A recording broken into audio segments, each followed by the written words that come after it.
The word is not always free, not everywhere.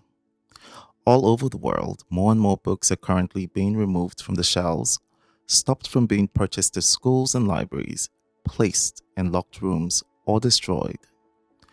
Above all, stories about people with the wrong gender identity or sexual orientation, but also wrong opinions, wrong ideas about democracy and human rights, seem to be targeted more often. The authors are silenced, censored, persecuted, and in the worst case, murdered or simply disappear. When the Swedish Eritrean Dawit Isaak was 15 years old, he wrote a school play that was censored by the authorities in his home country. The play's criticism of the Ethiopian military power occupying Eritrea was considered too harsh. He was forced to rewrite the story, change the text and the meaning. In spite of this, David did not stop writing. He wrote about love, class, illness, politics. In 2001, he wrote an article in the independent newspaper Setit, which dealt with the demands for democracy, a referendum, and that people who had been imprisoned without trial be brought before an impartial tribunal.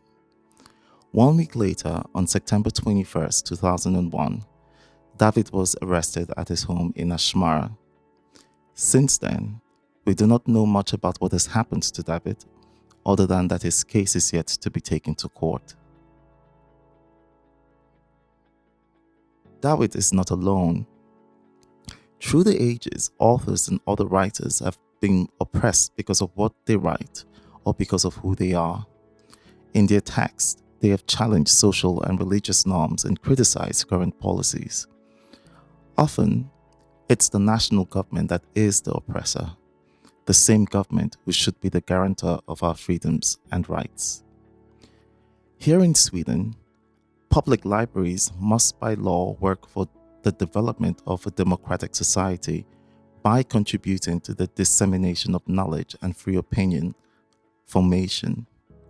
For it to work, access to information is required, even information that can be considered by others to be difficult, incorrect, or even criminal.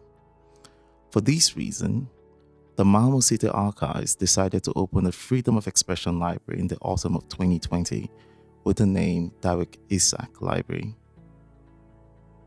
The aim of the Dawit Isaak Library is to make a central home for this forbidden literature, a library open to the literature that no one was supposed to be able to read.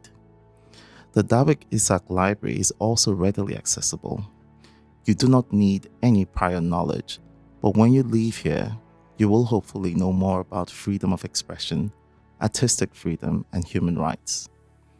In addition to literature, you would also discover valuable knowledge of other forbidden cultures, such as music, comics, and film. We arrange exciting lectures, authors' meetings, exhibitions, and guided tours for both school classes and the general public. Here you find both the present and the history, the local and the global, the easily accessible and the difficult. The Dawit Isaak Library would also facilitate academic studies in artistic freedom and freedom of expression, with a focus on factual text and books for in-depth studies and research. Why do we do this? Is a Dawit Isaak Library needed? Yes, it is. Unfortunately, censorship and humanity's inability to respect human rights means that writers and other cultural workers are hit hard. And as readers, we are deprived of the opportunity to take part in all perspectives. Our hope is that the Dawit Isaak Library can raise awareness of the limitations of artistic freedom in the world. We must never take artistic freedom of expression and human rights for granted. We need to demand our rights to practice culture and take part in culture. The word is not always free. That's why the Dawit Isaak Library was created.